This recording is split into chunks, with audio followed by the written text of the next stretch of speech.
adabul akal. Ammal adabu allati qablahu fahiya ghuslul yadaini wa wadu'at ta'amu ala sufratin bil ardi wal julus wa niyatu taqwa ala al ibadah wa tarkul aql ma'as sab' wa ridha wal hadra min at-ta'am wa tarkul dhimmatu wa talabul aql.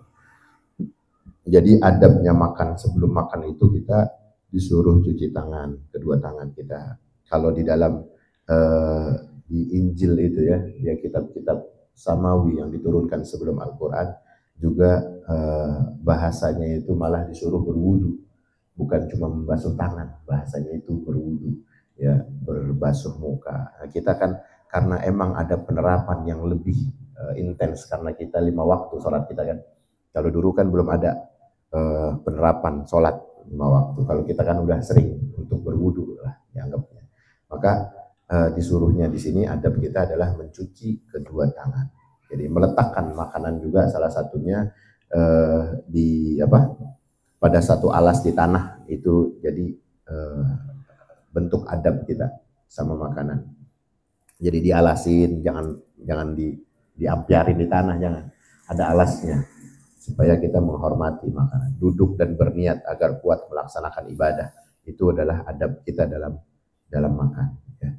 Wa niyatut taqwa 'alal ibadah. Kita disuruh duduk niat ya, makan itu untuk ibadah, bukan untuk yang lain, bukan cuma untuk gua lapar banget. Gua lagi pengen banget. Gua ini kedoyanan gua. Jangan sampai kita kalau udah ngebahas ilmu tentang adab makan, jadi niatnya juga dilempengin lagi. Makanya salah satu keberuntungan orang itu atas niatnya. Ya. Kalau orang niat pengen pergi, kalau aja kagak ada lillahnya aja keberkahannya berkurang. Harus ada niat yang lillah. Makan begitu juga, ya. Berjihad begitu juga. Wal julusu wa niyatut taqwa 'alal ibadah wa tarkul aql ma'as sam'i war ridha bil hadir. Jadi tidak makan saat kenyang, itu nggak boleh. Dia lagi kenyang nih, maksain banget makan, udah cukup aja. Maaf. Ini udah makan, gitu. Ya kalau mau nyicip beda sama makan. Ya ini nih, tanda ini, nyicip itu beda sama makan. Ngormatin, aneh nyicipin aja, aneh udah makan, nyicipin aja. Seujung sendok atau setengah sendok itu nyicip. Lah kalau makan ngulang beda. Aneh udah makan tadi, nyicipin aja, udah sepiring gede lagi. Wah ini mah maruk. Ini harus dijaga. Ini bukan adab namanya. Adab kita sama makan itu juga harus kita terapkan. Jangan kita pengen bahasanya basa-basi, terus kita pengen ini udah makan, pengen nyicip doang, tapi sepiring lagi lah. Orang yang ngasih juga, ini orang ngaku apa basa-basi tadi. Perut sih kelihatan gede udah emang. Perut udah gede. Ini namanya maruk ya, dimakan aja lagi. Masya Allah. Ini kan menimbulkan gesekan batin antara si pemilik atau di lingkungan. Kan ada gesekan batin yang ente nggak tahu. Ente mah nggak paham. Lah tadi jalan sama kita makan, habis gitu pindah makan lagi, kan orang jadi, ini orang kagak berhenti makan. Udah jadi gudang bulog jadinya. Nyampe rumah udah tinggal apa? Tinggal ngangopnya doang, ngangop, ngorok udah tidur. Ya, temen kita lagi. Ini Masya Allah. Makanya jangan sampai adab yang kayak begitu itu. Kepengenan boleh, kepengen, waduh di sini ketemu jengkol, di sana ketemu pete, habis itu ada duren. Beda yang kita tahu tadi. Kita kasih tahu awal, nyicip itu beda. Ya, kalau emang kepengenan banget nyicip aja, diemut biar lamaan dikit, jangan ditelan. Rasa kan cuma ada di mana sih sebenarnya? Rasa cuma ada di lidah. Nikmat rasa itu cuma ada di lingkaran itu. Jangan kita paksain. Perut itu punya batas. Itu maksudnya. Jangan kita paksain. Jadi akhirnya jadi karohiyah, jadi hal-hal makruhiyah keluar yang tidak disukai dan dibenci oleh Allah Subhanahu wa taala. Nggak disukai jadinya. Nah, ini salah satu adab yang harus kita bahas dalam kita menyajikan atau konsep kita dalam makan dengan adab Islam. Wa tarkul aqlu 'an as-sab'i wa radha. Kita bisa samping tidak boleh makan sebelum kenyang dan menerima apa yang tersedia di dalam makanan. Terima nih, kalau kita lagi dihidangin, jangan nyari yang kagak-kagak. Yang jauh di jam. Ente datang aja udah malu-maluin. Pengen makan yang kagak ada, no boleh no boleh. Terima aja apa yang ada di hadapan kita. Itu bagian dari adab. Ini adab makan ini. Beda kalau di rumah, jangan disamain. Di rumah ente yang punya. Tapi kalau kita mau ngajarin anak, juga tempatkan.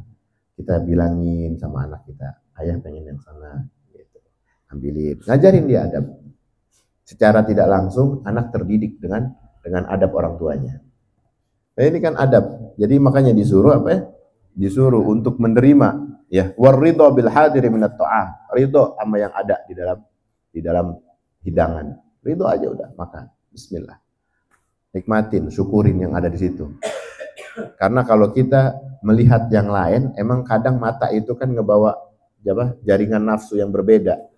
Udah nikmatin. Kalau ditawarin boleh, nggak apa-apa silakan. Kalau enggak nggak usah.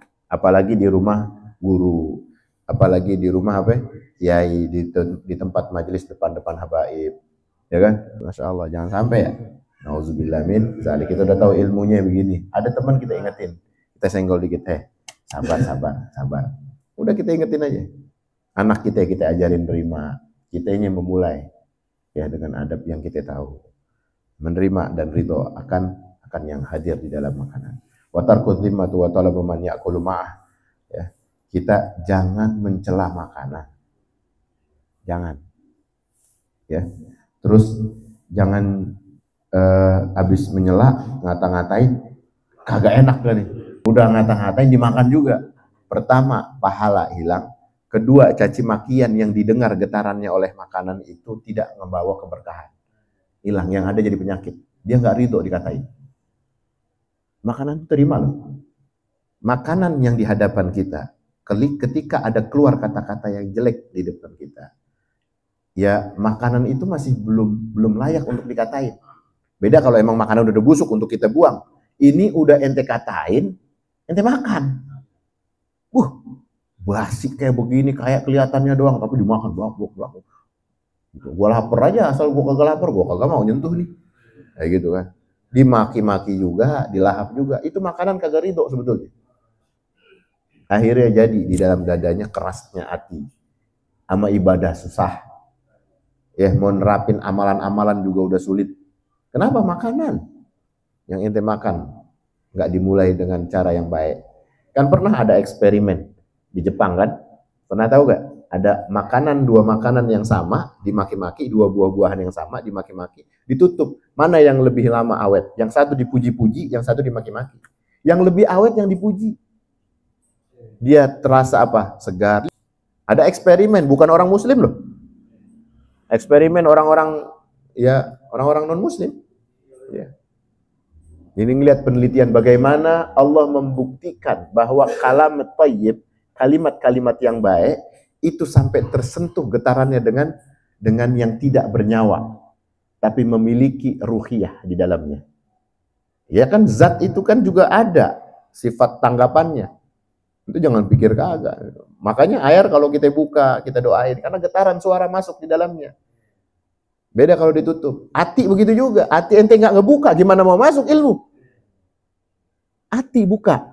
Supaya getaran suara ilmu, iman, Islam itu sampai di dalam hati. Gimana kita mau ngerasakan nikmatnya ilmu, nikmatnya nasihat, penerapan apa? Tawajjuhulin nafsi. Yang bertuju untuk memperbaiki hati itu bisa terjun kalau kita masih menutup. Gimana mau buka? Buka dulu. Siapkan tempatnya untuk disambut ilmu itu. Jadi sama, kalau wadah itu tertutup, ya, dia akan menyimpan dari sebelumnya sebelumnya yang dia rekod. Dia menyimpan memori-memori yang sebelumnya dia tutup. Misalnya, dia sebelum ditutup ini dikata-katain, dia akan mudah untuk busuk. Sebelum ditutup dia puji-puji, awet dia. Maka kita disuruh keluar dari rumah salam. Itu juga konsepnya. Kita masuk ke rumah dengan salam, dengan doa. Minta doain orang yang di rumah. Jangan ente maki-maki. Sepanjang jalan ente keluar maki-maki orang di rumah, sumpek hidup ente. Urusan susah beresnya. Kelihatannya doang, wah sukses nih. Enggak sukses. Nah, besok kusut aja lagi ente. Karena ente meninggalkan beban perasaan. hati itu memiliki koneksi sama Allah. Hati-hati. Makanan aja yang tidak bernyawa ya, tapi memiliki kesan yang berat, berbobot, apalagi jiwa yang punya koneksi sama yang punya jiwa. Allah Subhanahu wa taala. Makanya sering-sering bahagiain walaupun dengan kata-kata, walaupun dengan ucapan-ucapan bahagia, manis. Kita ungkapin. Karena kalau kita keluar sumpek, ente sendiri sumpek sebetulnya. Ya, ini adab makan, ya. Ini lari dari sana, artinya semua barang-barang yang kita yang kita nasihati dengan kata-kata baik, maka akan menjadi baik, buruk akan menjadi buruk. Makanya kita disuruh untuk jangan sampai memaki dan mencela makanan.